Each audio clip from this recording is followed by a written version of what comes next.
My third favorite dive of 2025, 3 out of 10, is actually one that I never turned into an episode. Sometimes I think it's also our responsibility on the Dive Saga channel to consider whether it's prudent to tell a story or not.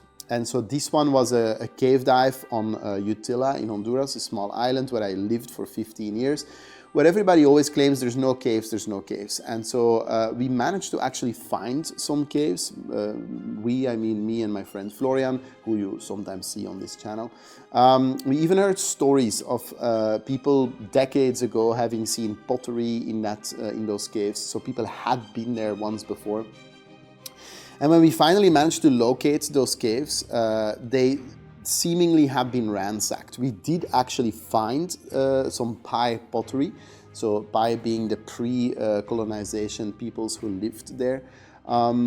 So like super impressive, and you could definitely feel the spirits being present, and the fact that there was actually a cave of decent size in that environment in the jungle, super cool. The reason that I ended up not cutting it into an episode is simply because we found several caves and they all very unique in their own way and actually very different. But as important as the story is, I think it's also important to consider the possible fallout of creating episodes like this. It's a teeny tiny island full of divers. The last thing that I wanted was to accidentally leave too many clues of where these caves were, and then uncertified or uncertified individuals or people with not the best intentions going again and further either damaging or removing something from the environment. So I really wish it's a story I would love to tell, but even now when I show you imagery, I purposely leave it somewhat vague, because the last thing I want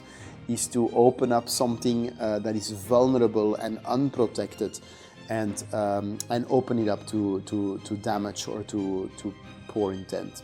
Nevertheless, a dive that left a big impact on me this year and a deserved number 3 spot on the list.